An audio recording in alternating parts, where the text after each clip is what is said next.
I can hear you. Yeah. If I can set up my background settings to hide the whole shebang. Cool. So we're live right now. So let me put out the link one more time to people so we can get people going. Yeah. So it's 4:45. Let me put it back out. And then what I can also do, what's cool with StreamYard, I can record this whole session. So we're gonna make sure that we have some good content to proceed with during this conversation. Yeah. So let me tag people in. The beard, I am from Philly, man. So the beard is just a part of it. That's that Philly beard. I was about to say. I was like, yo, he looks like one of my uncles from Lancaster, Pennsylvania. Yeah.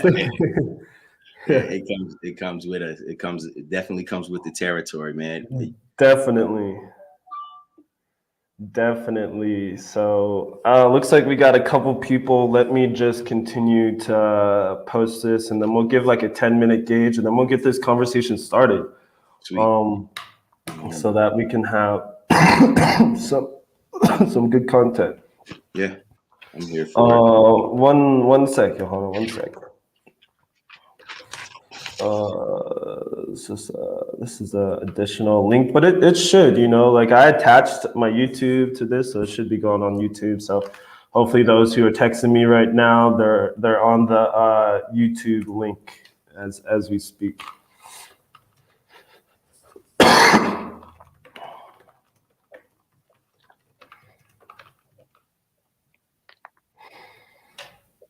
Cool.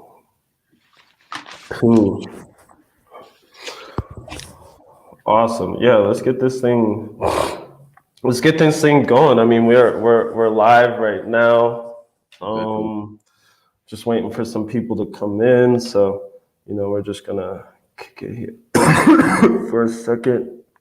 You all right, man? That cough sounds serious, bro. Oh no, it's I tested for the COVID and I didn't have the COVID, and now it's just lingering with me. So, man, look, we don't know what we don't know what they were dishing out, honestly. Like that should just That's what I'm saying. Like I was coming back from New York, right? So it just gave me some perspective on just like all the millions of people that come in and out of LaGuardia, LGA. Yes. And so yeah, of course, like one of the first things I did when I got back, when I had these symptoms, I was like, man, I gotta try it for COVID and see if I'm good. And I passed, but now I just have this like really crazy cold. So and that's why I was just like, man, this is unfortunate because now I got to speak on this thing and just contingencies come up. We could swap COVID stories while we're at it, right? So yeah. I worked, because cannabis is deemed essential. I worked through the entire lockdown. So I was out amongst people. There were still underground sessions going on. It was just a whole shebang. So it didn't stop. It didn't stop at all. Right. So the thing was like, well, I went 2 years and I didn't get COVID until last December of 21. And I know exactly where I got it too, man. Like nice. Yeah, Redman, the rapper, one half of I don't think they ever had an established group, but Method and Redman, right? But Redman was in town here in Vegas, and I went to go see him at one of our Cannabis Industry events, and he was talking. Didn't perform. He was talking more date a little bit, but it was a session going around, and like I caught somebody's blunt, passed one back, and next thing you know, it was 2 days later, 3 days later. See, I told you can't smoke behind anybody. they're probably just like, see, I told you, man. Like, it's as simple as you let your guard down. Like, someone can catch you, man. COVID. I mean, it gets going like crazy, and it's just really intense. And I'm just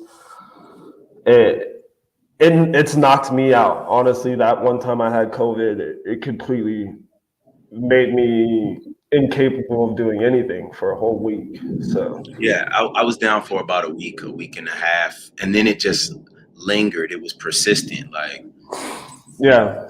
just that's how I recognized it. Like that's the Mm. lingering phase of COVID. You may not test positive, but essentially you're talking, and I don't want to get into it too deeply, but like, we are we are designed to encounter certain bacteria infections and build immunity Mm-hmm. against it. That's how we've lasted all of this time as a species, Mm-hmm. right? So if the symptoms do take some folks out, and that's unfortunate because nobody wants a loss of life. Right. But one thing I know for certain is that nobody makes it out of here alive. And whether it's, cancer or COVID or some of the other maladies that take us out, we all going, But Exactly. I mean, we all have a due date. So, yep. but looks like I have two people coming on right now. So actually, we can get this conversation started. I just posted the new link if you wanted to repost it on your page. I got some people texting me about the YouTube thing, so they're all kind of just switching over to StreamYard. So um, yeah, we can get this started. I know people are going to start adding on through all this. I actually set aside maybe like an hour 30 because that's how you and I usually um, talk. We go for a while. We have a lot of things that we touch on as far as like certain topics and points. So, anybody who just got in, Menelik and Jamila, this is Yuhanna L. He's a cannabis sales director, specifically in the Nevada market, but he's been all over the place as far as like California, the West Coast, very versed in CPG and cannabis. So I definitely wanted to introduce him, someone that I've become very, I would say personally close with, even though we haven't met each other, someone that I've definitely resonated with and someone that I connect with. So I definitely wanted to present Johanna L, and, definitely want to have him have some time to introduce himself. For sure. I'll start here. I love my city where I'm from originally. I'm from Philadelphia, so thus the beard, right? It's not a fad or not the bro beard, right? We grow these things when we're 12 years old in Philly, you know. So being a Philadelphian, That's right. yeah, for sure. Hey, Collins, can you stay off of mute, man? Just I need to hear some feedback so I'm Yeah, not I just got you. I got appreciate it. you. Yeah. Yeah, yeah. So being from Philly, just coming up in that city of soul, I was exposed to lots of a variety of schools of thought, ways of being, from the uber religious to the pimpish, and lucky for me, the rich heritage of scholarly study, um, which allowed me to explore different ideas. And through all of my experience as a young person, it was always cannabis. So I lived on 30th and Girard, and one day I Mm. was through the neighborhood. I'm probably like 16 years old. And if you can imagine 1990s Philadelphia, there were like 3-story brownstones, some, row home types, Right. and oftentimes lots. So there was like a dilapidated or broken down building in between two solid structures. And in that lot, there would be like trash, refuse, all kinds of things. Mm-hmm. I encountered a Rasta by the name of Ali Rasai. You know what I mean? And I'm a young dude walking through the neighborhood. And over the course of a summer, a year, let's call it a year, I Mm-hmm. clean out this lot, regenerate the soil, plant cannabis, Mm-hmm. grow corn, have chickens walking around. And this is the first time I'm seeing this in the city, and my mind is blown.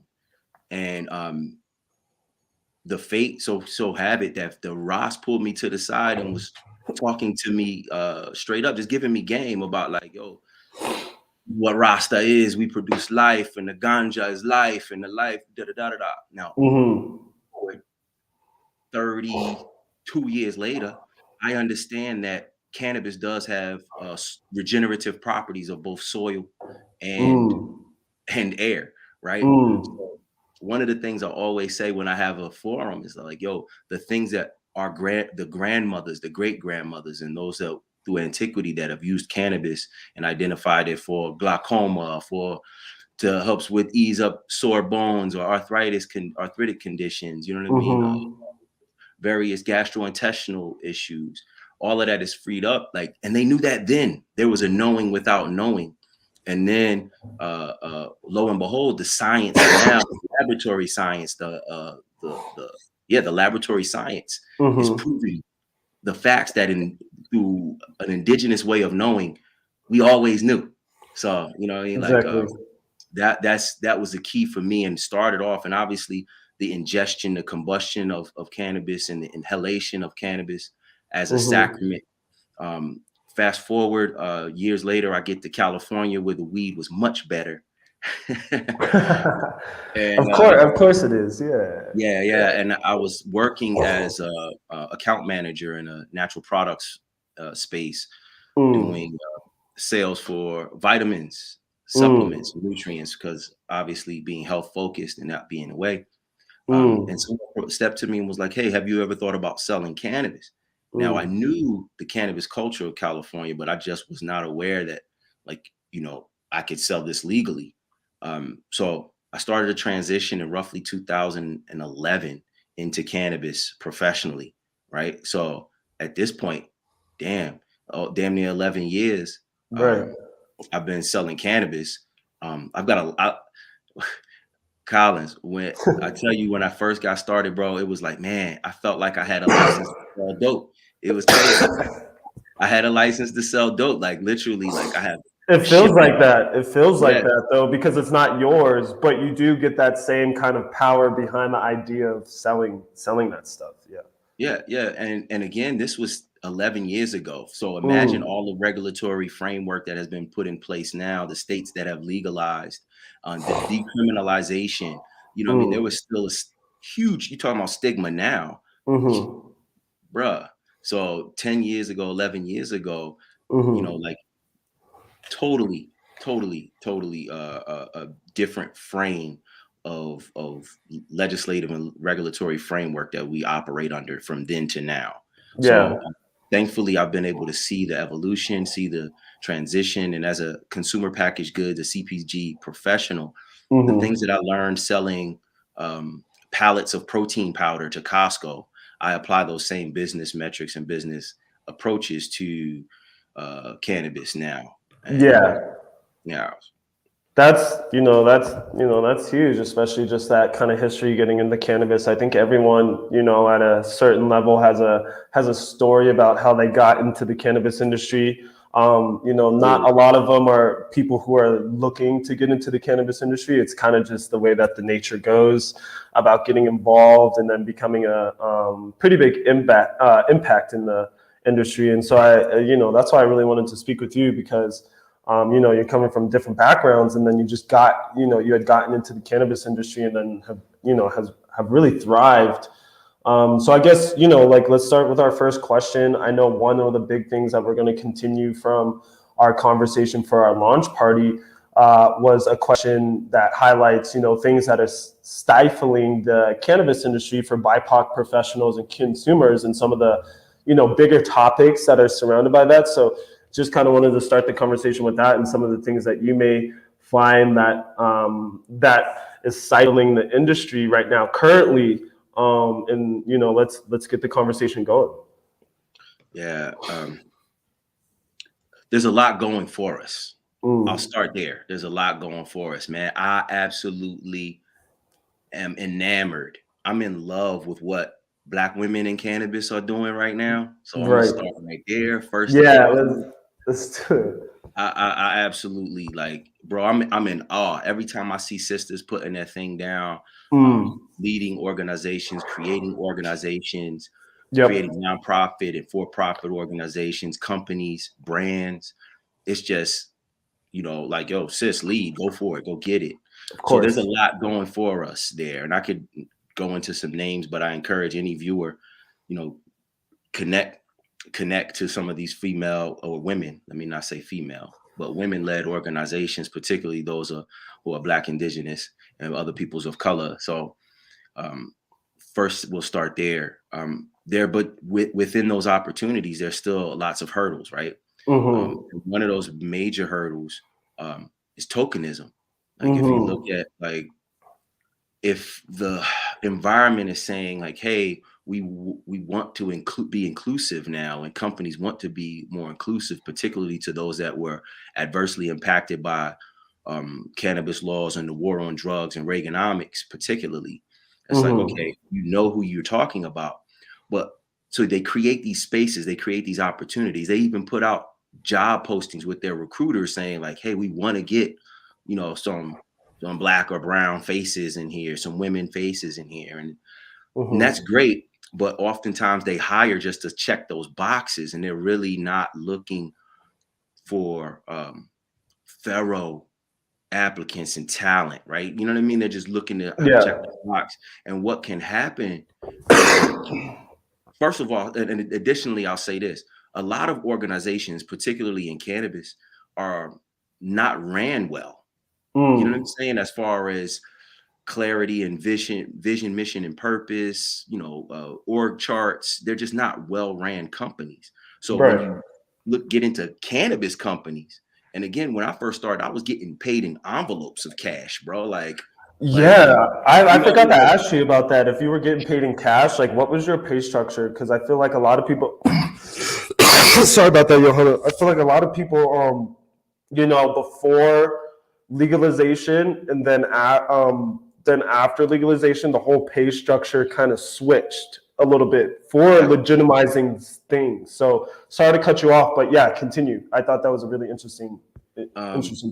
We could jump back to that really quickly, but I do want to finish this thought about tokenism and coming into organizations that aren't really, particularly cannabis organizations that aren't really well structured, that don't have benefits, that don't have payroll set up, that don't have leaders that care, right? You know what I'm saying? That don't really have true leadership at the helm.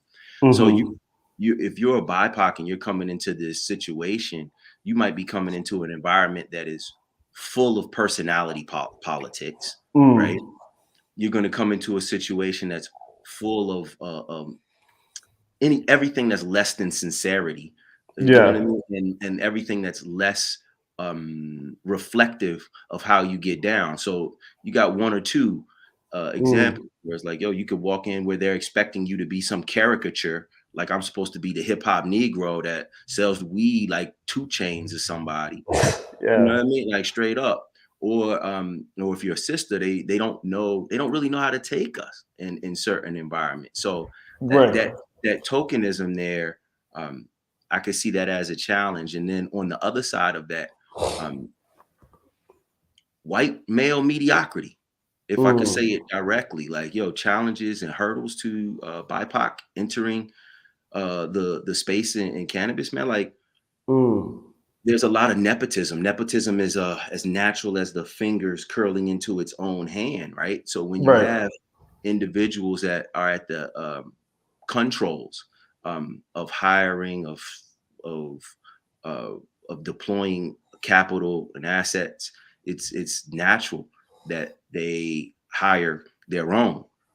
And because we have not, as BIPOC individuals, been at positions of ownership, true equity, we haven't really been able to steer or hold or control that space. So we're challenged to fight the nepotism and the residue of like, yo, I'm just going to hire my bro because my bro is this, or I'm going to hire my girlfriend because she knows how to do this. And I'm not knocking it, but when you have people who are essentially non-compos mentis.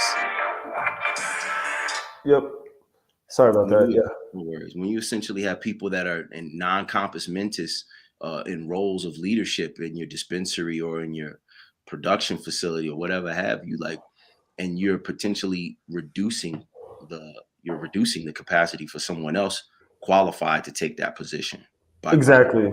And I think a lot of young teens Even established legacy teams, family businesses have that, where they hire their buddy.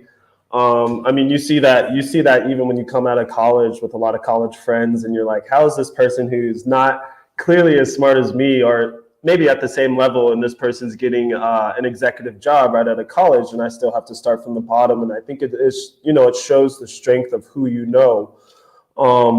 But at the same time, doesn't mean that you're qualified for that position. And so I think a lot of times people try to place certain individuals in roles because they want to keep that generational wealth or generational idea of things. So I could say that honestly, that's what we're doing with, our family business. We're trying to keep things in the family, It's natural. and It's let it circulate. It's natural, but when in cannabis, I think it's just going down the wrong lane because some of the things that we've touched on, just kind of getting that bro kind of vibe, and someone who's not really a fixed professional, just getting into a situation and not knowing how to run a full like a sales cycle, right? Like someone coming up to be a sales trainer, and that's the best friend of someone's boy. And this dude is just thrown into an atmosphere that they have no idea about. So, hey, look, seen it a lot. Little anecdote. So I Yeah. work and manage all of the state of Nevada, right? Mm-hmm. Live in Las Vegas. Las Vegas is the entertainment capital of the world. It's the planet's Disneyland, right? A lot of people that live here, depending upon where you are on your age, you know what I mean? Like young folks still hang out, man. Like there's strip clubs. The strip clubs love some of the dispensaries and the dispensary guys that go down there and spend their checks, man. Like, Yeah. dude, and my personal setup, how my character is set up, right, is I don't do that. So it's like, so I'm like, I won't be in the strip clubs with these dudes, you know what I mean, and pulling some of these things. So that Yeah, I remember you saying that. Yeah. that type of bro club, I might get outed. I'm also going to get outed because, like, I speak on certain things, particularly if you're in my space. Like, so if you if you say some bogus, off-brand, off-script, something that's clearly that I need to set a boundary with, I'm the one to do that. And because Right. many individuals, can't take that establishment of a boundary, you then get ousted out of the bro club. You know what I mean? Which is again, so it's all the things that we have to deal with, but it's just what it is, right? It is what it is, and it's just, I relate to the bro clubs. I know I told you I came from the background of lacrosse, which is a very like frat heavy environment, especially like white males frat environment. None of them actually pledge to be in a fraternity, but the whole lacrosse team in itself is kind of like a frat. And so you kind of have to prove your stripes to be in that boys club. And I think for someone who is kind of that tokenism, right, since I've been in that space so many times, you have to play the game, you have to do certain things, and then you'll be coined as like, oh, he's chill, he's not like the bad type or whatever. He's the cool guy, we co-sign on that, and just that power in itself, like, kind of degraded a lot of what I felt. Can I ask you a question? Have you ever had to check one of your lacrosse buddies for dropping the now cipher? All the time. And I was the only one. There's many times where I had to fight like 6 people to myself just because. And it would just, it would start off as wrestling, but it was like, bro, like, no, I'm actually fighting you. And they had to bring a couple people. I mean, even the head coach was like, hey, Collins, because he would never call me by my first name. He'd actually say, hey, Artie, do you want me to turn off the music or something? And I was like, it's not about the music, okay? Like, that's going to be said left and right, regardless if it's in the locker room or not. It's all about just the awareness of things, especially of like how they were talking about women of color, and just how derogatory things came. I think as a male, I know what to expect, but like some of the things I saw them say on women, I was like, dang, I didn't even know you knew terms like that. Yep. And it just kind of like made me upset, even more than most young black men get at a certain age, because of just society. If you're operating with any level of consciousness, it's got to start scathing and scratching at you that like it's only our music that degrades our women. It's only our music where we vigorously get murdered. You know what I'm saying? It's only ours. You know what I'm saying? And that gives license to some of my Filipino brethren, some of my Mexican brethren, and some of my white brethren to just be like, yeah, nigga. Like, yo, hold up, guys, hold up. You know what I mean? I like Snoop too, but I can't be at work with y'all rocking this. Like, it just. I know, because it's gonna drop. You know, they kind of forget they're in their space, and then it drops, and then they'll look at you. And they'll be like, is that okay? Exactly. So, like, I didn't mean that. Is that okay? And I was like, well, you still said it. Yeah. And I'm from an era. I'm from an era where we still have those boundaries, and we need to set. I know it's different now. Yeah, younger folks is like, what does it mean? They don't care. Everybody say it. But it's because we've given out that license. We've given out that license too abundantly, bro. Like, that's what happened. I think younger kids, because a lot of them are very, I would say a lot of them are very conscious right now about certain like world affairs, just the world in general. I've seen opinions saying, oh, well, if they say it in songs, then how can you expect someone not to say it? And I mean, that's a valid point, right? It's a valid point. But at the same time, it's on the rapper too. And I know that we talked about this 2 days ago when you were saying that, you know, it's always recirculated back through like hip hop and media or music and media about the depiction of BIPOC community, even in cannabis, and how they like put on this label for us. So definitely wanted to transition to see what some of your comments are, how music, entertainment, kind of that world ties into the cannabis industry, and how we're still kind of being defined by some of those media things throughout the years. Right. So, check this, right? The market, the global market rewards our athleticism, our entertainment, our beauty and sexual prowess, and our buffoonery. You know what I'm saying? Like, yo, the market rewards our athleticism, our entertainment, our beauty, and our buffoonery. Period. You know what I mean? Like, and when I say that, it's because you can look at positions like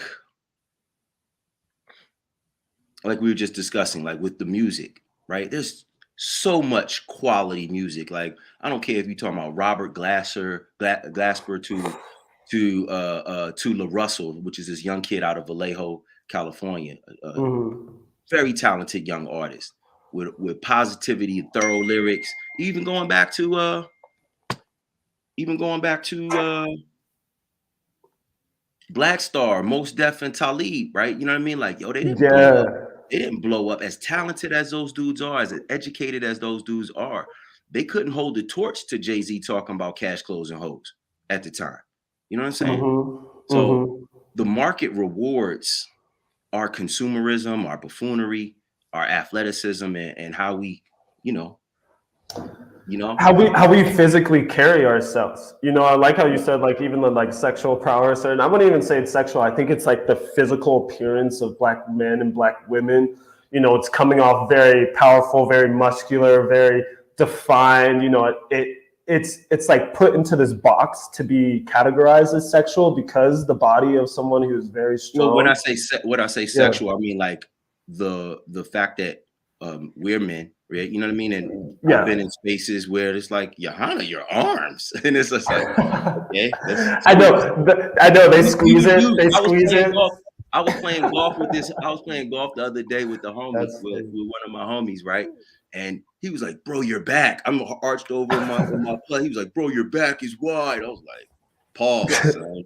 You know, and you're like, "Hey, yo, Paul, it's the 15th hole. I'm gonna need you to chill real quick. I'm trying to win it. I'm trying to win."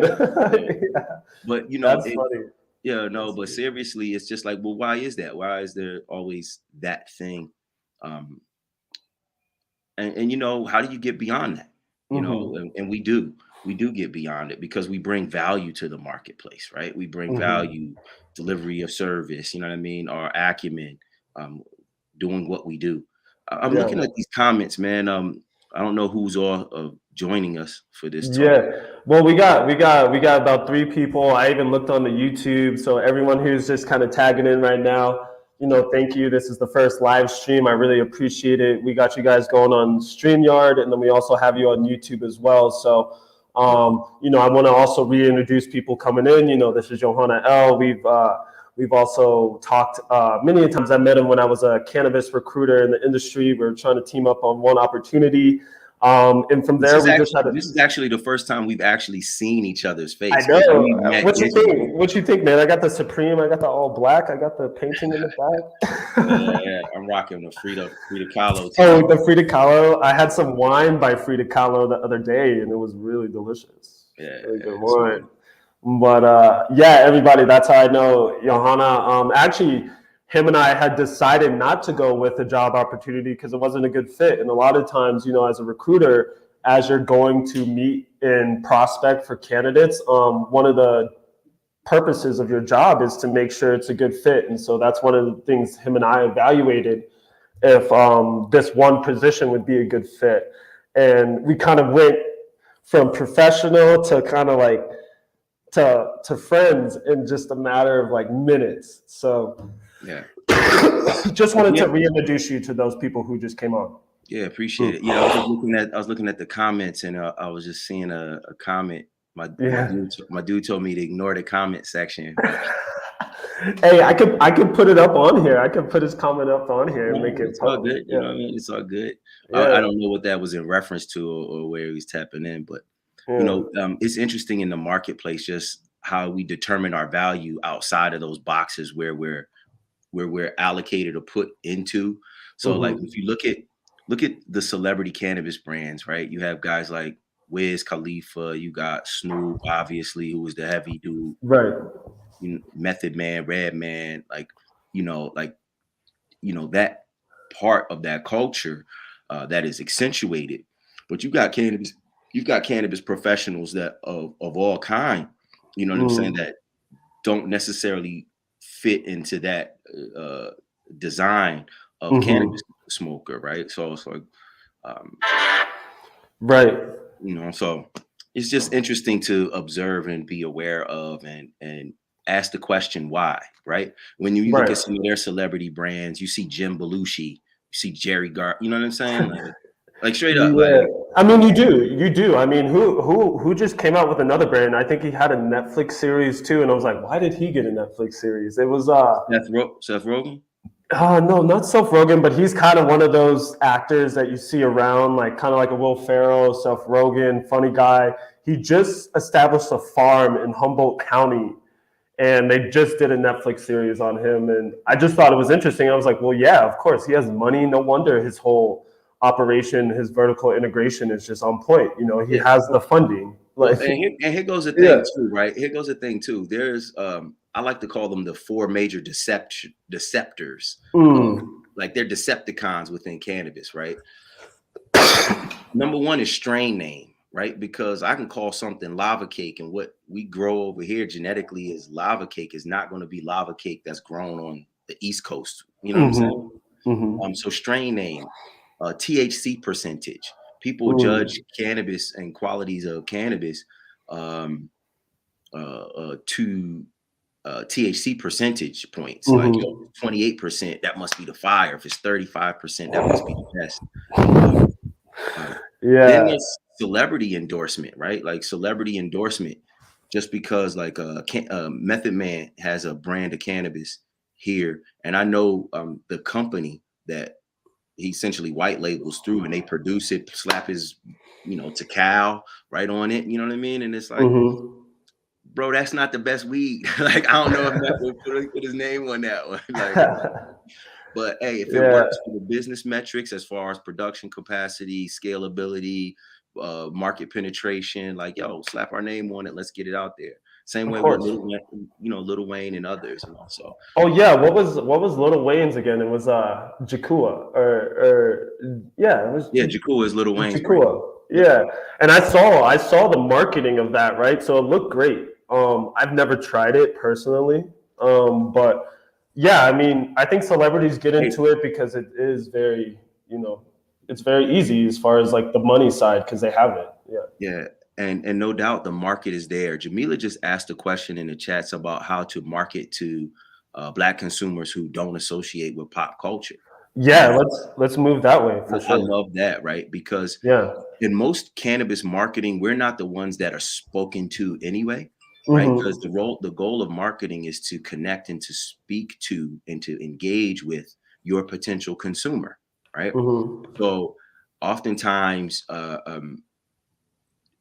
you know, those that don't closely associate with, pop culture, that aren't listening to Wiz Khalifa, Chief Keef, and all these other dudes that are 2 Chainz that are all heavy cannabis users, Mm-hmm. reportedly. You know what I mean? How do we associate with it? Well, for one, you got to understand if are they new coming back to the space, or Mm-hmm. are what I mean? Are they new, or are they just coming back to the space of consumption? I know Mm-hmm. some of my OGs are retired, the baby boomers. They're in their mid to late 60s. They're getting back into yoga. They're juicing. Shout out to the juice, right? They're Shout out to juicing. the Jews. They're Nice. juicing. They're doing all that thing, and they're retired now, or they're in a more comfortable state of their careers and life, and they're revisiting cannabis for the first time in 20, 25, 30 years. Who's Mm-hmm. marketing to them? You know what I mean? What does that ad campaign look like if we're not finding them being influenced on Instagram? And again, Mm. it comes from, for one, just the nature of the pervasiveness of the culture. Everyone's talking about cannabis, right? Everyone's talking about the opportunities within cannabis, and within the industry, and some of the potential medical benefits. Like, my mother, who is 82, bless her life and her soul. You know what I mean? My mother, who is 82 years old, I give her one of our tinctures. We make a tincture at City Trees, which is a nano emulsified tincture. So, and she takes it because her joints ache and she wants better night's sleep. Mm-hmm. So it's really, if we are going to ask that question, Jamil, and thank you for asking that, it's like we have to meet people where they are and find out what ails them. And the beauty about our plant and about this cannabis plant is that it has so many adaptive uses. You know what I mean? You can find higher ratio CBD to THC, um, cannabinoids, those two cannabinoids in ratio, that allow for a consumer to not have any head change necessarily, but then get the therapeutic and nutritive benefits of cannabis. So it's really about finding customers where they are, finding consumers where they are, making sure that we articulate that there are different ingestion methods that is not centered around combustion. My mother has not smoked and never has smoked and never will in her 82 plus years of life. You know what I'm saying? So having a tincture that is fast absorbing, fast acting, low glycemic, so it doesn't affect her sugar levels, is a benefit to her. So it's really about, as the more technology comes on and there's different product variations and consumption methodologies, we'll find different marketing approaches to those consumer bases, both Black and all across the spectrum. That, Mm-hmm. imagine like the grandma that's religious, right? But her knee aches. You know what I'm saying? And you know, She needs it too. She she needs needs it the too. help That's too. that's like my Yeah. brother. That's like my brother, She needs Al it Harrington. too. Like his story of his grandmother Viola. You know what I mean? Powerful story, man. There's nothing but truth in Viola it. brands. Yeah, Yep, and exactly. he built his brand off of that. Now, Mm. obviously, the market and the consumer product drives consumers towards flour and towards concentrates, for which ain't nobody's grandma doing no dab, right? There's only a few dabbing grannies in the world. That would Yeah. be funny though if there was a lot of dabbing grannies. I think that would be a Scary. whole niche. That Yeah. would be scary, actually. That would be kind of scary. Yeah, Yeah. that's funny. No, but yeah, let's keep rolling, man. Yeah, so no, Jamila, thank you for that question. Anyone that's on this stream, even through YouTube or StreamYard, again, feel free to add into the comment sections. We're definitely going to be hitting on questions by some of our viewers, but also continue this conversation because I don't want to take up too much of Yuhanna's time. But to transition into that, I think we spoke about a lot of it is bigger than cannabis. And so I just kind of wanted to go into that angle and just pick up that conversation where we left off on, some of the institutional things that we see that's going on that's very alike to other institutional struggles and barriers that we face. And so I know one thing you harped on in our prior conversation was that, a lot of things is bigger than cannabis. So just wanted to see if you can elaborate more on that to some of the people that are tagging into this stream so far. Yeah. Yeah, it's capitalism, bro. Right? You Yeah. know, like capitalism drives markets, right? You know, it drives the market. And capitalism is essentially about low cost of goods, low cost of labor, you know what I mean? And the highest return, the delta between what does it cost a company, a CEO, an entity to produce and create, distribute and sell a thing to what they make. Like how low can I pay my employees?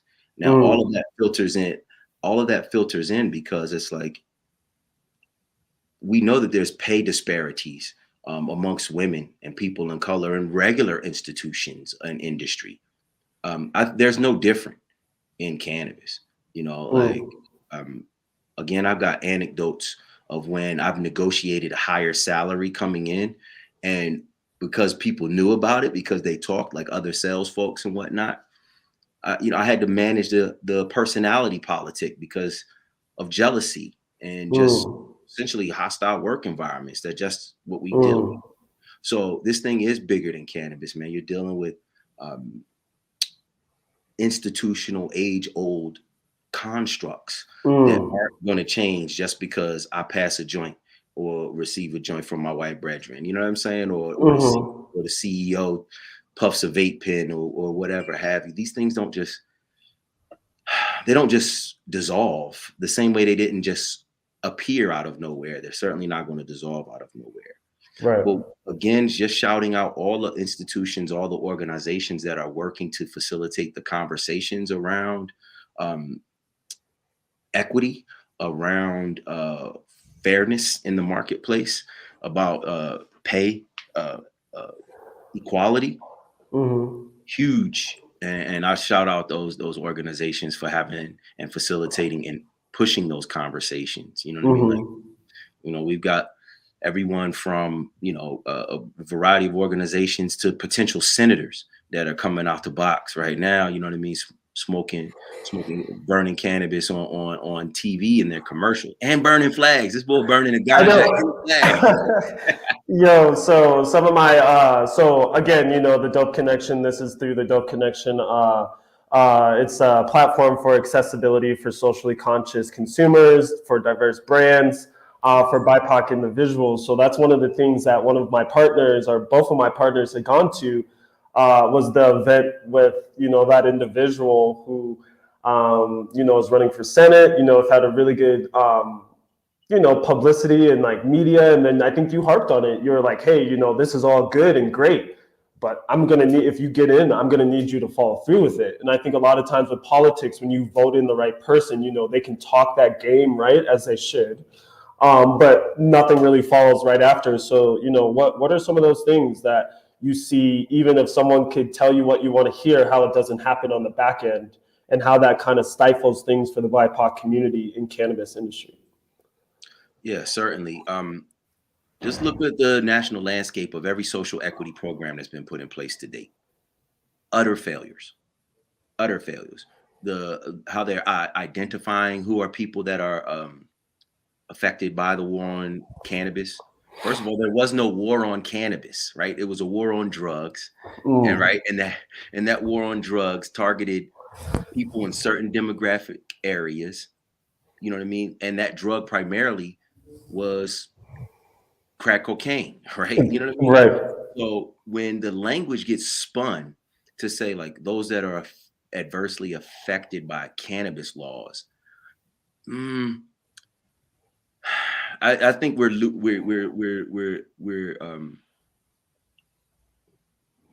yeah, that's exactly. You're excluding other people from other felony drug charges. Thank you, sis. Mm-hmm. That's it. And Yeah. that's it in a nutshell, man, where folks are removed from participating in cannabis because you have other felony drug charges. Whereas, so that's one of the issues, man, legislatively. And when I look Mm-hmm. at the equity programs as they currently exist, um, we need complete overhauls. You know what I mean? You're talking about regional space. They're talking about felony charges. You're talking about um, for one business when you set aside licenses for for social equity applicants, like do they have Mm. business acumen to properly launch and grow those business? So where are the incubators and where the business accelerators, are those in place to assist and support these businesses to grow and flourish? And then it's like, well, or are they just holding a license? Again, that goes back to the tokenism. You know what I mean? So are they just holding a license for 2 to 3 years so that they can then off it to the largest conglomerate? You know what I mean? To the largest conglomerate. So that's interesting that you said even the business acumen. I think, even something that we've touched on at the Dope Connection, just doing and providing, responsible vendor training for applicants or people who want to get into the industry, knowing what you're going to go against as far as compliance. It's not an easy task. And I think a lot of people, especially sometimes when I hear the conversation of BIPOC people, but if we needed to define it more, Black and Latinos in cannabis, it's like, oh, it should be easy. Like, I'm gonna start a cannabis business. But it's really not. And there's tons of hurdles that you have to go through. And if you go down that social equity route, even at times, it's going to take you longer if you had just done it naturally without the social equity program. So just thought it was interesting how social equity is there, but it's still such a timely process and vetting mechanism that it still takes way too long. You have to, go through 3 or 8 different interviews or processes, and then you'll finally get that licensing, and then you got to get another one. It varies from jurisdiction to jurisdiction too. That's right? What I heard. For certain markets, it varies, but I've still heard that it's different from state to state. And, many states are creating their structure based on a failed model, right? You know what I mean? Like, so, but hopefully, I'm not going to say hopefully, but there are folks that are pushing that conversation and that communication forward to build it out. It's like if you're building like an actual building, right? Your foundation has to be has to be secure. If you build something and the foundation isn't secure, I don't care how beautiful your design or your blueprint was, your building won't last because the infrastructure, your foundation isn't there. So as we're on the mark of banking law changes and federal, even though it's been blocked at Senate, you know what I mean? Like, you're looking at potential federal legalization in the years coming. Like we still have a lot of groundwork, a lot of foundational work to do, starting primarily with decriminalization and record expungement.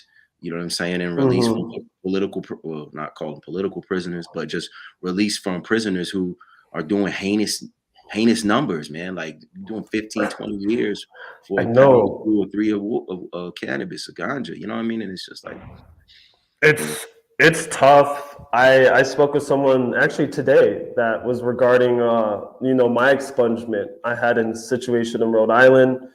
And I just got it expunged, Yuhanna, probably back in 2019, but it took 3 years from 2016 to get it expunged. But I had to do all of these little things in between, and they categorized it as a DWI, even if I wasn't even driving in the car. So I wasn't even driving in the car. I was like posted up near a car. Sorry, bro. Ignorance of the laws of no excuse. That's what they'll tell you. Like if you're slightly inebriated and in a vehicle, that's DUI, right? It was 3 a.m. and I was out of the vehicle and I was getting Doritos and my usual snacks like a college kid would. And I come outside, I'm like, oh, why is my car like being messed with? And he's like, well, I had to call the cops. And I was like, well, why did you call the cops? Like, it wasn't a big deal. Long story short, they ended up bringing about 6 units, right? 6 cars, which has about 2 cops per car. And so I was surrounded by like 12, black and whites. And it just became a little bit overwhelming. And so like, even though I passed all of their tests, right, as far as, if I had anything in my system, what and whatnot, they still were just like, you know what, something's wrong with you. We're going to impound your car. And I was like, no, you're not. Because, I have someone who can come get the car right now. Long story short, he told me to be quiet or shut up was the thing. And then I told him to shut up. And then that's when I got cuffed up in a way. Yeah. Yeah. And you could have been charged with resisting arrest and the variety of other terrible things that can happen when you're a black man, particularly encountering police officers and those that are in that uniform.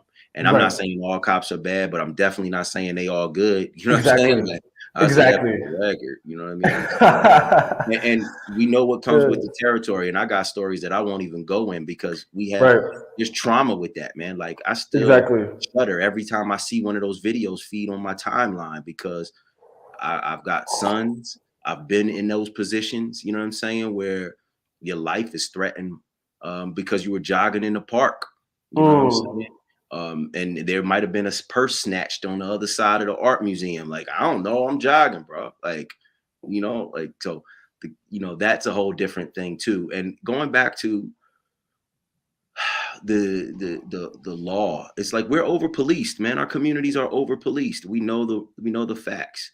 Like the other communities consume drugs, even heavier drugs, in greater amounts than some of our communities, right? But if you got 10 police in my neighborhood looking at every car that pass and checking every license plate, of course you're gonna get us.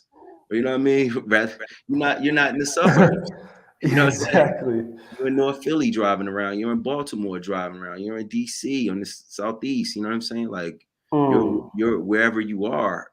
Chicago, you know, they're patrolling our neighborhoods more heavily, and that isn't brought up into the conversation about these disproportionate arrest numbers. So again, that's what I mean about the foundation, where all of that stuff needs to be discussed, outlined. It has to be made right.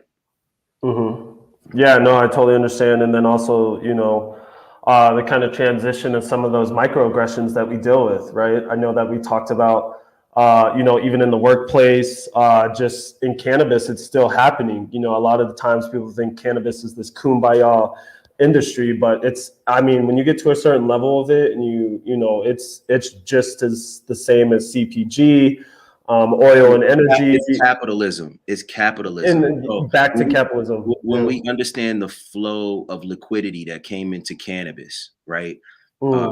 The publicly traded companies on the cannabis stock, on the Canadian Stock Exchange, you know what I mean? And the OTCQ and the OTCB here in the US, because you can't trade on the NASDAQ. You know what I mean? So, you know, when you're talking about this level of capital that comes in, they're looking for a return, bro. Like most of I encounter more cannabis professionals that do not smoke and aren't really cool with the culture. You know what I'm saying? Like they're really not. Like they're here for a reason. And I'm not knocking them, like do you. But it's just like that's it would be very naive to think that like this is anything other than business as usual in America. You know what I mean? Like and that's why the benefit, I think, what Black people, brown people, BIPOC, right? What we have going for us is that we are the culture. We could steer this thing with collective thought, with collective energy. We could steer this thing any direction we choose. You know what I'm saying? Like we can make or break brands. You know what I mean? You know, a conglomerate comes into the city. Like, you know, I'm from Philadelphia, right? You know, you have a conglomerate that goes into the state of Pennsylvania and New Jersey, and they're expanding. You know, and it's like, you know, what if we demand, like, yo, we shop here only if, you know what I mean? Again, like the dollars control everything. You know, the ballot vote, you know what I mean? Even though it's digital, it used to be paper, but the real vote is voting with your paper or voting with your digital coin, man. Like voting with our dollars, where we spend our money makes all the choice, makes all the difference in the world. And, you know, we've done that market research for, you know, the company, the Dope Connection. I think it's about $1.4 trillion spending power, right? And that's massive. It's massive. So now, obviously, as when you deal with a total addressable market size, we're not all of us are spending our money on cannabis, but you know what I mean? At some point in time, it's discretionary income that possibly gets filtered down there, right? Exactly. And most of those dispensaries aren't in some of those areas where that leftover discretionary amount can be spent. So they kind of tag into the black market, which is still thriving. right now. So yeah, we can kind of transition to that, how like the Yeah. black market versus the legal market is still being able to provide for First of- BIPOC people. yeah, and we're gonna do, not that I'm too huge on the nomenclature, but we do need to stop calling it black market, right? Yeah. Because like, you know, the bad guy wears black. You know what I mean? Black cats are bad luck. It was a dark and stormy night, right? Like it's kind of woven into the psychology of things and how the spell is on us, right? Right. You know what I mean? So I black agree. market, it's a legacy market. You know what I mean? Like why is it Legacy. blue collar crime, you know what I mean? And white collar crime, you know what I mean? Like, whoa, what's up with that? You know what I'm saying? Like, so Yeah. the terminology I prefer and that I suggest is legacy market, or you know, OG market, or it is and furthermore, I know when I was coming up, when I sold my first cannabis at 14 years old, you know what I mean? It was because it was work. We called it work. You know what I mean? It was an opportunity to create your income for yourself. And subsequently, through my young life, I've used cannabis essentially as a lifestyle supplement. You know what I mean? When I needed it, when the jobs didn't pay enough. You know what I'm saying? If I'm to all the people that are working in the legacy market now, and the job doesn't pay enough, or they got to cut their beard or cut their locks to go fit into a box that they just simply aren't designed to fit in. You know what I mean? The ganja was food. You know what I'm saying? Like, the ganja provided food for, you know what I mean? Like it was a means of work, like a commodity in our neighborhoods, in our marketplace that people wanted, needed, and purchased. You know what I'm saying? And like that weekend, shoot. Yeah. So I like that. I like that. I can definitely, yeah, I mean, just having to live in this world and continue to say that, I like that legacy. I like the OG. Actually, I heard it a lot when I was out in New York, legacy market. And I was like, legacy market is kind of the first time I've heard things like this. And I thought it meant, just businesses that had a legacy, like valid. But, now that you explained it, it just enlighten me a little bit more. So yes, definitely legacy yeah, or OG market. pass it along, because we're all learning, right? And depending Exactly. upon what your timeline is when you enter into the cannabis space, what drove you here, you know what I mean? Like we're all going to have a different set of knowledge and experiences. You know what I mean? Like, my Right. experiences are different. You know what I mean? Like not everybody's going to be driving, up and down 95 with 100 pounds in the trunk, nothing anymore. You know what I'm saying? That's not going to be everybody's experience and live to talk about it.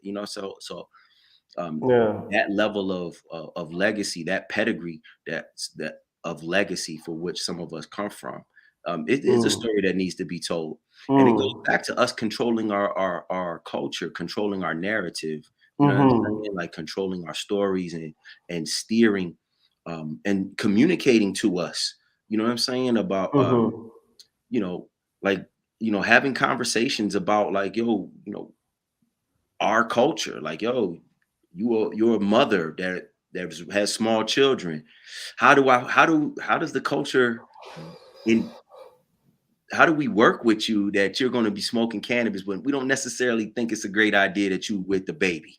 You know what I'm saying? Like, or you're a young person, and I'm speaking to all my youngsters out there that might be 15, 16, 17, 18 years old, 20 years old, and they're smoking cannabis, like numbing themselves. And to the point, there's the cannabis medicine operates in a kind of like a diminishing returns, to whereas though we're consuming heavily, you may lose the medicinal benefits from it. And then you just become some lazy dude sitting around trying to eat Doritos. That's You know what I'm saying? that's what I'm saying. Like that's what happened to me for a second, and I was like, man, like as naturally as this comes my way, it's not feeding into my productivity or my efficiency. Right. So that's why I took a step back until I was around this age where I had a little bit more sophistication, more ideas about it, more of the education behind it. Hey, And now I'm smoking. how many years you got under your belt, Colin? Shoot. Oh, well, I got 28 on the world, but Okay, I'm still a young guy. I'm a youngster. But I'm getting to that age where people are categorizing me as older. And so I guess I can chime in on that. But as far as consumer, I think I got my first weed smoke when I was a freshman in high school, which was like 2008. So yeah. It's been a minute. It's been a minute. Yeah. It's cool, man. Yeah, we all got our stories how we got here, and that's why it's important to continue educating ourselves, learning from different angles of this plant, like what it does. But just to punctuate that last point, man, like there is a space of diminishing returns. You know what I mean? Like, if we're looking at cannabis as plant medicine, that you can't overuse a plant medicine without some level of imbalance. You know what I mean? And I know this because I have a 23 and a 25-year-old son who I talk to about their cannabis consumption. And it's like, make sure that, you're getting other plants. Make sure you're drinking some cilantro, you know what I mean? Cilantro, in that, and some arugula as well, you know what I mean? And a variety of other medicinal herbs that we have to our access and dispose. And to make sure also, when we talk about cannabis, we've essentially bred cannabis for higher THC.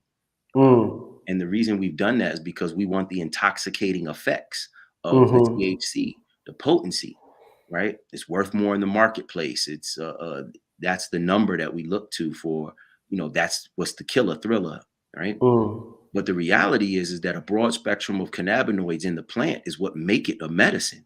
You know what I'm saying? Like that's what makes it a medicine. So getting a full terpene profile, in a cannabis plant is important. Having ratios of the minor cannabinoids of CBA, CBN, CBG, THCV, you know what I mean? All of these things are full of medicinal potential that once we started breeding for higher THC, we bred away from those characters and qualities. It's kind of like somebody eats a watermelon without seeds, for which I hate that. I want seeds in my watermelon. That's the best part. Yeah, and they're just like, we're going to breed out these seeds. We're going to genetically, breed out the haploidic and polyploidic, which is the microbiology terms of seeds in the plant. You know what I mean? Like, no, we need seeds in the plant. They have a medicine there. You know what I mean? So, and it's similarly with cannabis, man. So I just feel that way, and that's what my studies and my understanding has kind of unveiled to me, is that like, we need full whole plant medicine. You know what I'm saying? Like whole plant medicine. So, yeah, definitely. I mean, I've noticed it with cannabis testing labs. I've heard certain horror stories about, someone will send their weed to a cannabis testing lab and they'll come back and pay them extra just so that it has that 25% gauge.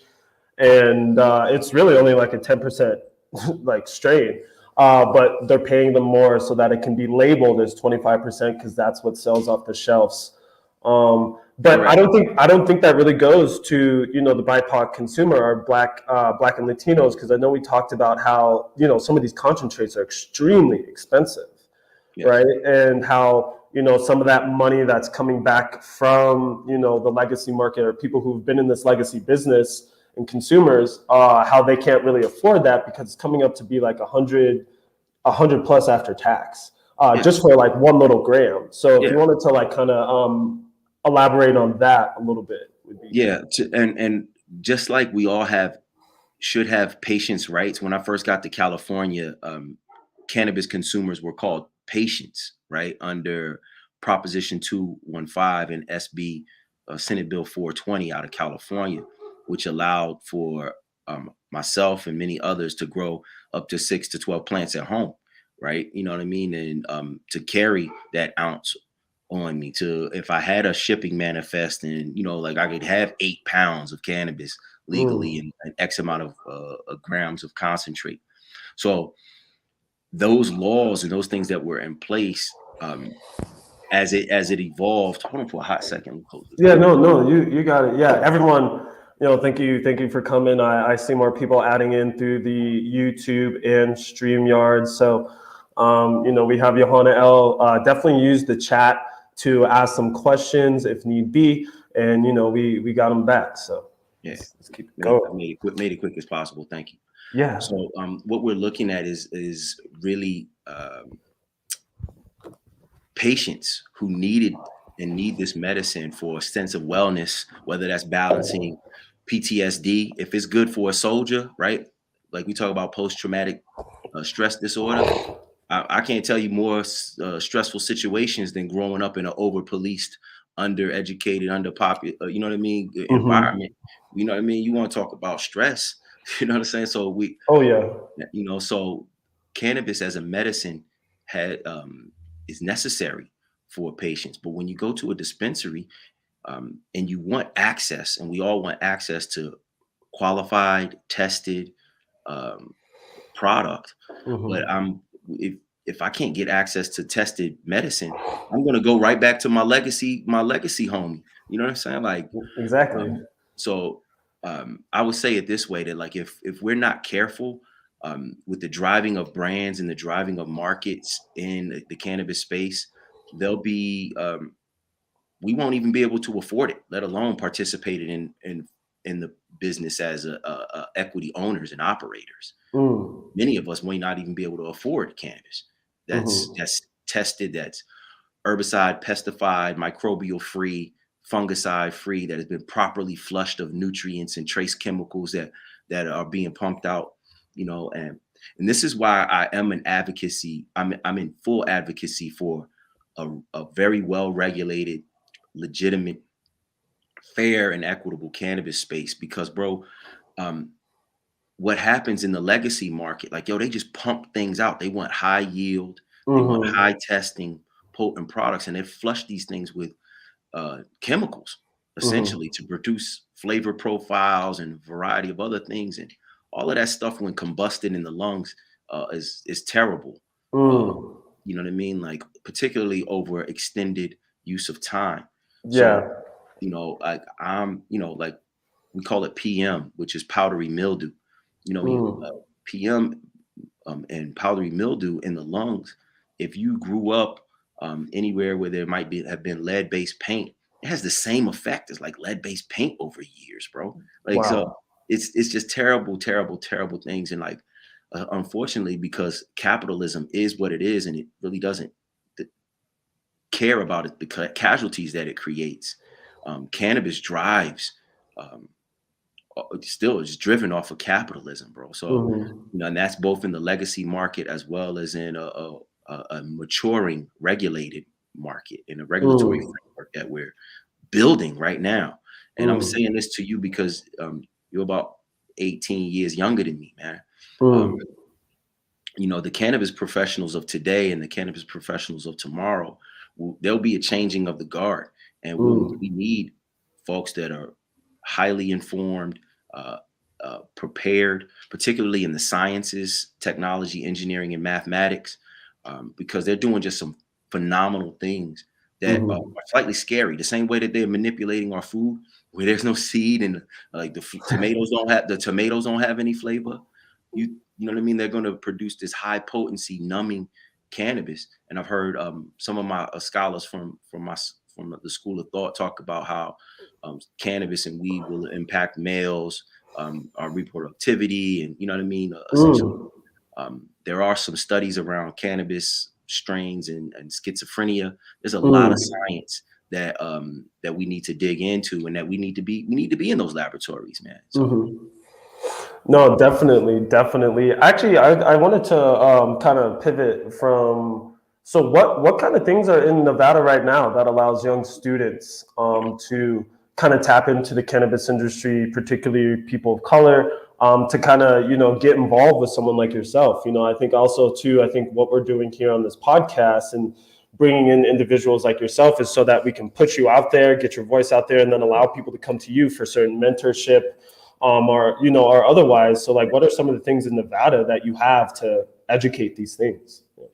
Personally, man, I'm an open book. Nobody has to pick my brain. Just, Yeah. you know what I mean? Nobody has to pick, you know what I mean? Just come take a sip. Yeah. And I'm always constantly reaching out to young folks, particularly because of the technology that's advancing. So extraction technology, when we talk about a variety of extracts, nanoemulsification that I referenced earlier. You know what I mean? You're talking you're talking chemistry, right? You're talking basic engineering. And I know people that we're paying very well, you know what I mean, in our organization. We pay them very well. They're 23, 24 years old. They're, you know, they have had 1 year of chemistry in college. They didn't even finish their degree, and we're paying them very well to do what they do around the extraction technology. You know what I mean? Again, so as far as mentoring, man, like I'm an advocate of the sciences. You know what I mean? We need more. We need the next George Washington Carver, man. You know what I'm saying? Like, you know, we need that guy and young lady, the sister equivalent. Oh yeah, we were talking about that. Actually, the CEO of the Dope Connection is, you know, Jamila Washington. Okay.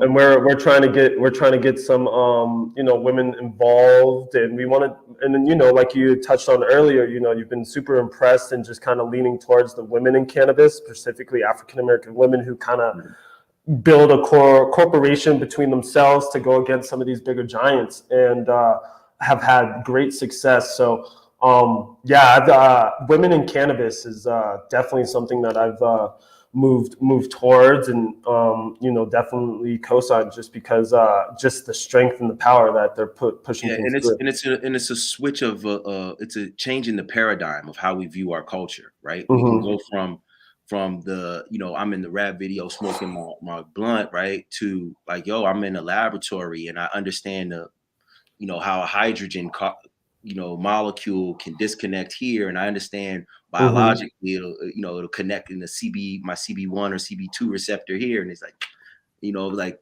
let's normalize and make that the cool shit. You know what I mean? Let's do that. And that is the coolest thing, honestly. It's super cool. I'm telling you. And then as we begin to dial in the technology and dial in the medicine for the next generation of cannabis consumers, you know what I mean? Like, there'll be thoughtful individuals behind the science that are in the laboratory that, you know, understand and approach plant medicine from whole plant perspectives, right? So when it comes to mentorship, man, like one of the biggest things that we can do is be vocal about the opportunities, that it's not just plant touching. And that's kind of my point here about advocating the science more so than just the plant directly. Like there's so much going on from engineering. We have one of these machines, a liquid to liquid aqueous extractor, right? It essentially isolates a molecule and transfer it by way of a liquid barrier to another liquid, and then we can extract on that through carbon filtration. Like, bro, there's a piece of glass, one piece of glass in that machinery that I think there are like 18 people in the world that know how to blow and bend that piece of glass. They're all German, and they're all German. Oh, and the glass costs about one piece of glass costs about $80,000. $80K, damn. And I'm sure it's pretty fragile too. It's fragile. It has to be pretty fragile. It's large and it's spinning, and it has, you know, but there are roughly about 18 people that are all German. You know what I mean? That you know what I mean? So like that's an entire legacy of glass blowers that are engineers that make for these type of machines that are multi-use, not just in cannabis, but multi-use throughout a few different industries. Yeah. So again, and again, it's about migrating your skill set from one industry and into cannabis, right? So migrating your skill set, like myself, understanding distribution networks and consumer packaged goods. So cannabis, as it goes from, you know, you spoke of Jakua. I'm gonna give them a quick shout out because I got their packaging right here. Yo, we got it. Next time, I'm gonna tell the sponsors. I'm gonna just be like, "Hey, we about to share the brands like, here in a second." Edit that one out. They didn't pay no bills. Hey, right now, we're on the free train right now, and then we'll start to charge the card. Yeah, for sure. So yeah, you know, like taking products and brands and getting them nationwide, and that's where I see myself going, is being able to understand how we're going to duplicate these brands nationally. And again, it's like migrating your skill set to the space, man. Like, you know, and gaining education. If you're in the entertainment space, for which a lot of folks are, and event coordination space, you know, again, that's a part of our culture. Like, create the culture. So, Yeah, definitely. Yeah, no, again, I see like an additional person coming on. I appreciate you coming in. Yeah, I guess we can kind of move towards some of the positive things, right? That Black and Latinos or BIPOC people have done for the culture of cannabis. I know that we've talked about a lot of things that are stifling the industry, which is, there's a ton that, comes with all of that. But I also wanted to focus on some of the positive things that are going around. So just wanted to kind of end it with that and just, yeah, just if you had any like positive examples of how, Black and Latinos or BIPOC people are making a big difference in the industry and how we can kind of team up together. Because, like the old saying, if you want to go far or if you want to go fast, go alone. If you want to go far, go together. So just wanted to see what's out there so we can all kind of listen and kind of tune in and support, support each other. Yeah. First thing, again, I want to shout out women in cannabis. Philosophically and almost spiritually, I believe that women have a connection to cannabis that's profound, right? Um, and similarly, like women, cannabis has been exploited for capitalistic gain of males, right? You know what I mean? Like even when you look at the plant, the cannabis that we ingest and we smoke is female, right? And you know what I'm saying? It's a feminine plant, without seed, right? So we groom and we breed towards to get the most out of this feminine energy, this sacred feminine energy that's represented in the plant. And we want to capitalize off of it. We want the highest yield. We want the highest dollar per THC. You know what I mean? We want our brand to be, the best one because of our product quality. And similarly, man, I just see like that parallel to like how we've taken value from the woman on the planet. Right. And I don't know if you're picking up what I'm putting down. Sometimes that can be a little heavy.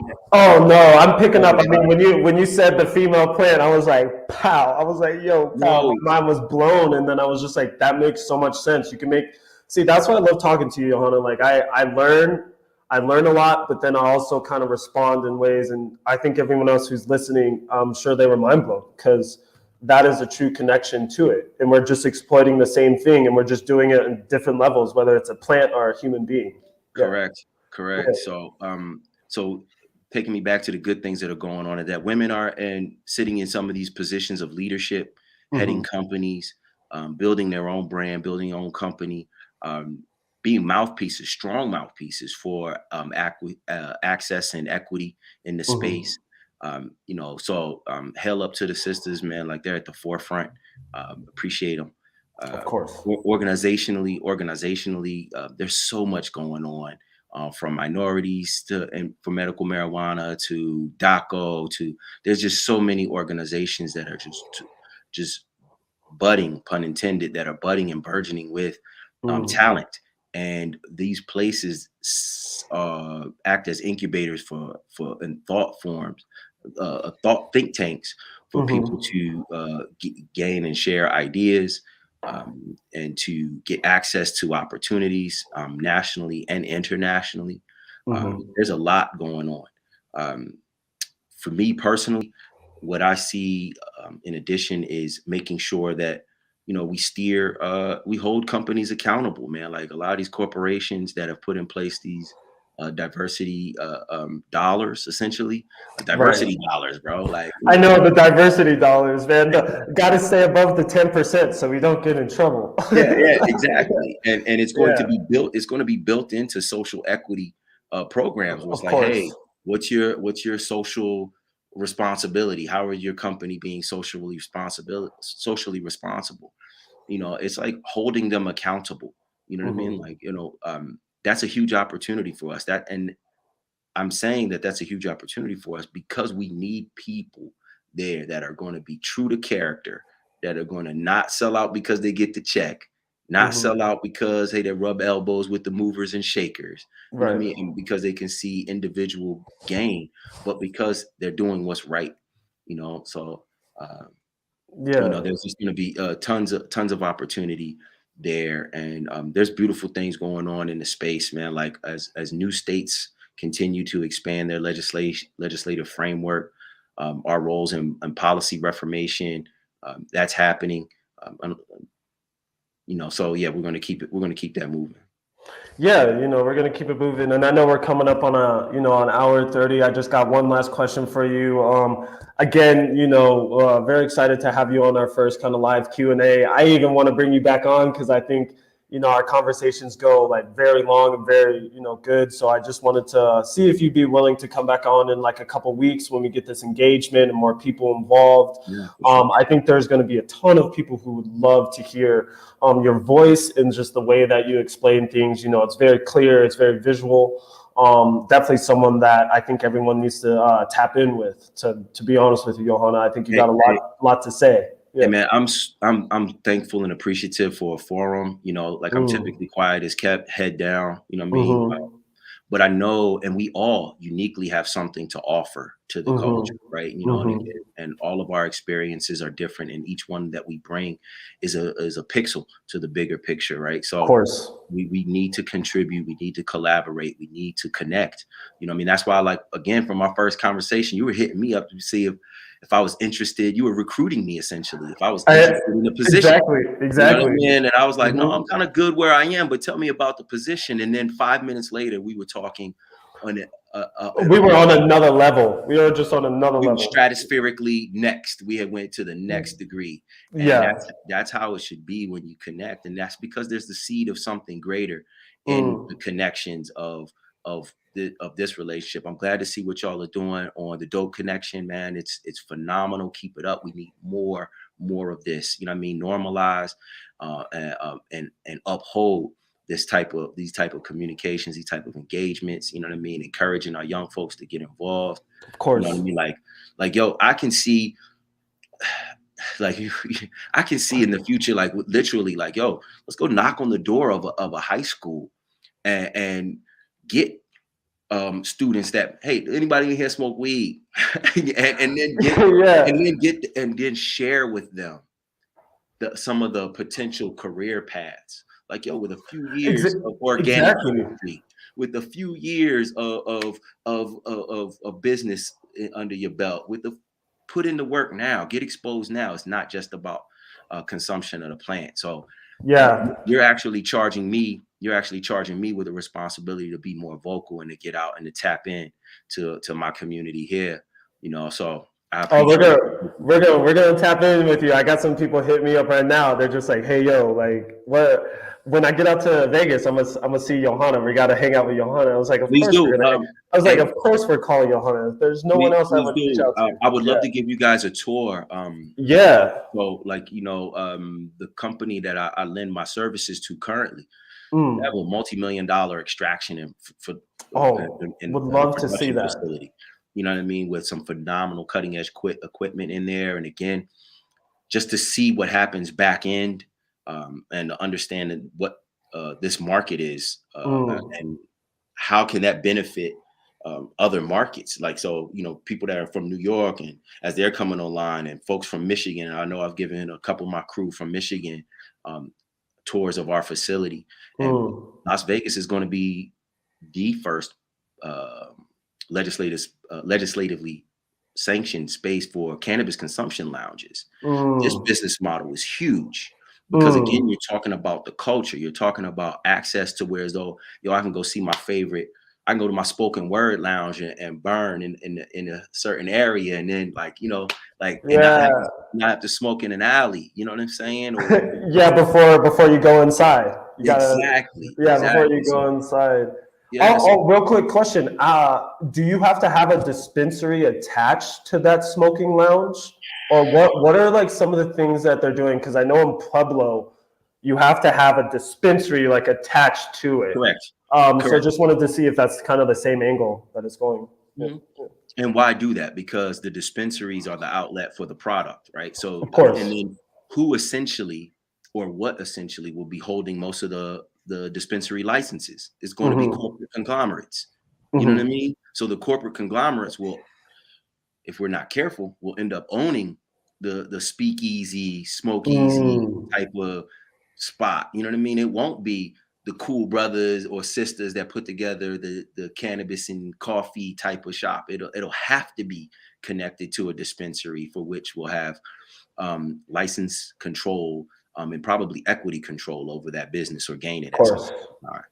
You know, it's capitalism. It's capitalism nonstop all day. This is At its America. best, yeah, at its best, and capitalism is definitely executed here perfectly in America. So Yeah, yeah, we can have a philosophical, we can yeah, have a we could go deep philosophical in that too. conversation about that one. Yeah, Yeah, you know. we're gonna tap in some more. So I just wanted to, honestly, Yuhanna, I just want to say thank you for tapping in. I know that we've been trying to connect a little bit. We're gonna have you on this podcast again if you're willing to kind of get back on here during the summer. We're doing a couple events. We're gonna have about 10 plus events this summer that we're going to in different markets. So you know, if we're in Vegas, you know, you're definitely the person I'm reaching out to kind of just see what it's like and kind of have a home away from home. You know, I definitely feel that with you. And I really appreciate it. So us at the Dope Connection really feel intertwined and connected with you, and we really appreciate your time tonight. And so I'll make sure to edit this really well so I can send you some good content. So Yeah, you can, so you can have it. snippets, man. It Yeah. has been a dope connection. Man. So glad we could connect and keep it fresh, you know. So Of course. so Of course. All right, everybody. Well, I appreciate it. This is Yuhanna L. This is Collins Gans with the Dope Connection. We just had a dope connection. That's what we're going to talk into. And yeah, we're here on April 18th with another individual. So give it up for Yuhanna, and then we'll be back. So I'm going to end the broadcast, and then I'll tap in with you. I'll text you. yo, peace. Thanks. All right, Yuhanna. Peace. Take care. No doubt.